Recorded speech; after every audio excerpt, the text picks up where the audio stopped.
பல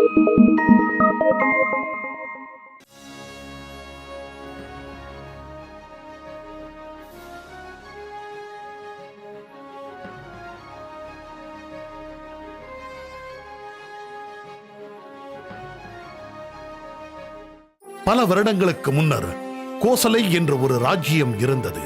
அது மிகவும் செழிப்பான நிலம். கோசலையின் அரசர் மிகவும் நல்ல மனிதர். ஆனால் மான்களை வேட்டையாடுவதில் விருப்பம் கொண்டிருந்தார். 2 நாட்களுக்கு ஒருமுறை மக்களை அழைத்துக் கொண்டு மான் வேட்டைக்கு சென்று விடுவார். எப்பொழுதும் போல அரசர் தனது காவலாளிகளை அனுப்பி மக்களை வேட்டைக்கு செல்ல அழைத்து வரச் சொன்னார். என்ன இன்னும் நின்று கொண்டிருக்கிறீர்கள்? விரைந்து புறப்படுங்கள். அரசர் உங்களுக்காக காத்துக் கொண்டிருக்கிறார். நான் எனது வயலில் இன்று நாற்று நட வேண்டும். என் மாடுகளிடம் பால் கறக்க வேண்டும். என் குழந்தைகளை இன்று பள்ளிக்கு அழைத்துச் செல்ல வேண்டும். என்ன தைரியம்! அரசரை எதிர்த்து பேசினால் மரண தண்டனைதான். உடனே எங்களுடன் புறப்பட்டு வாருங்கள். வேறு வழியின்றி கிராமத்தினர் காவலர்களை பின்தொடர்ந்தனர். வேட்டைக்கு சென்று இரவு திரும்பியவுடன் அவர்கள் தங்களுக்குள் புலம்பிக் கொண்டனர். இந்த மான் வேட்டையானது நாளுக்கு நாள் தொந்தரவாகி விட்டது. நமது எல்லா வேலைகளும் தடைபடுகிறது. இதற்கு ஏதாவது செய்தே ஆக வேண்டும்.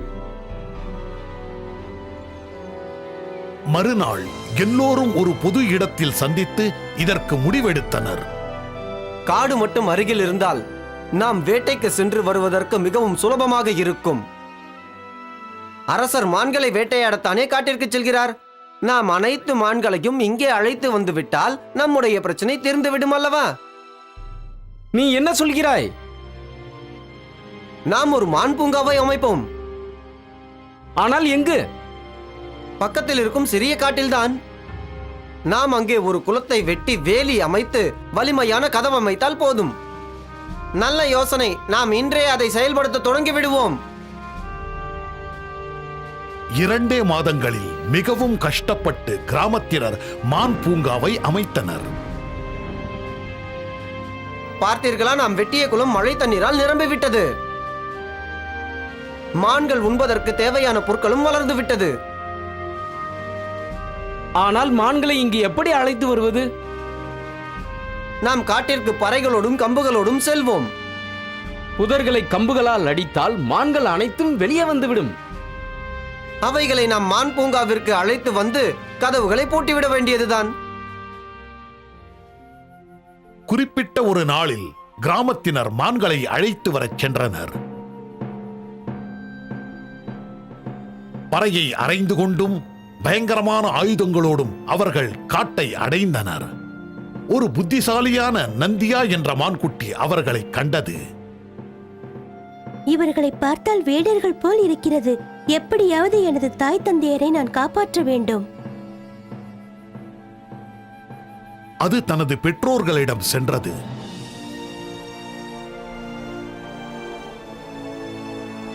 தந்தையே, நீங்களும் அன்னையும் புதரில் மறைந்து கொள்ளுங்கள். அவர்கள் இந்த பக்கம் வந்தவுடன் நான் இங்கிருந்து ஓடுகிறேன். என்னை துரத்தி கொண்டு அவர்கள் ஓடுவார்கள். நான் எப்படியாவது தப்பித்து விடுவேன். செல்லமே, நாங்கள் மாட்டிக்கொண்டாலும் பரவாயில்லை. உனக்கு எந்த ஆபத்தும் வரக்கூடாது.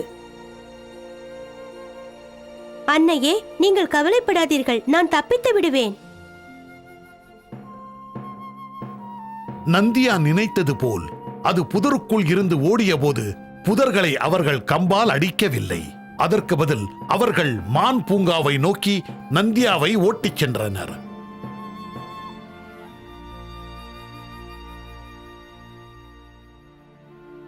நல்ல வேளை, என் பெற்றோரை காப்பாற்றி விட்டேன். நந்தியாவின் பெற்றோர் மிகவும் கவலை அடைந்தனர். கிராமத்தினர் அரசரை காண நல்ல செய்தியுடன் சென்றனர். அனைவரும் மகிழ்ச்சியாக காணப்படுகிறீர்களே, என்ன செய்தி?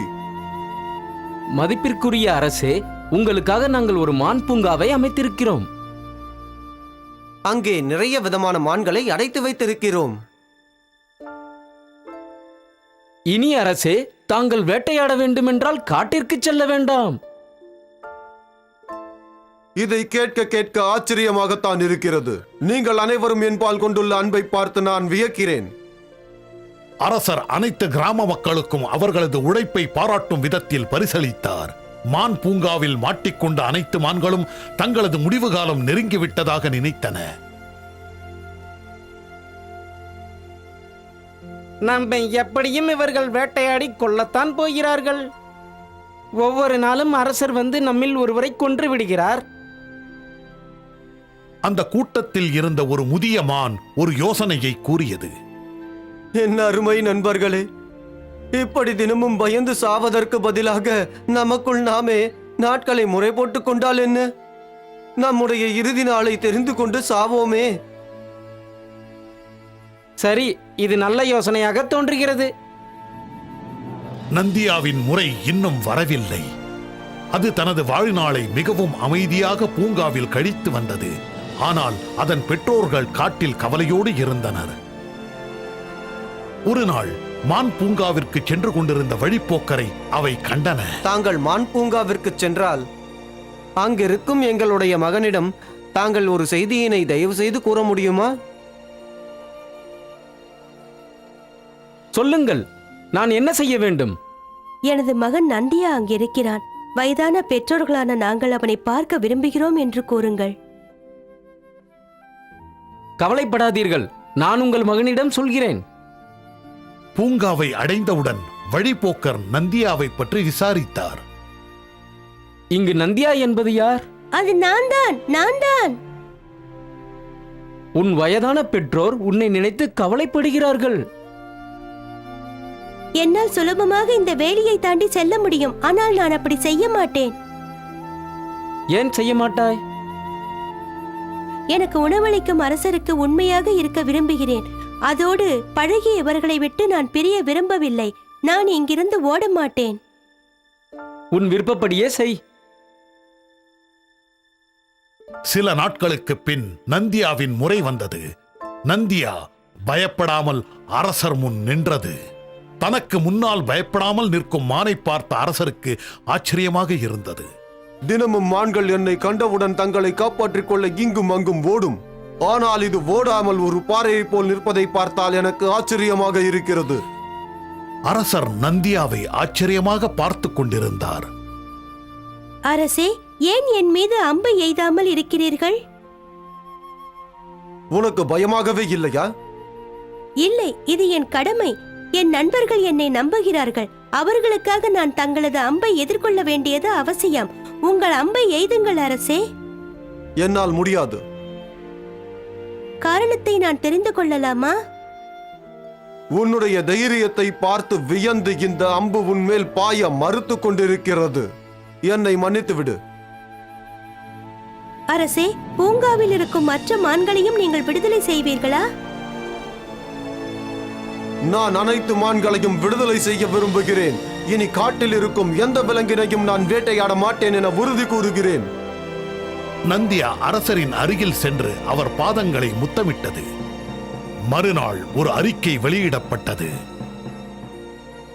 இதனால் இந்த ராஜ்யத்தில் இருக்கும் மகா ஜனங்களுக்கு தெரியப்படுத்துவது என்னவென்றால், விலங்கு வேட்டை இன்றிலிருந்து தடை செய்யப்படுகிறது.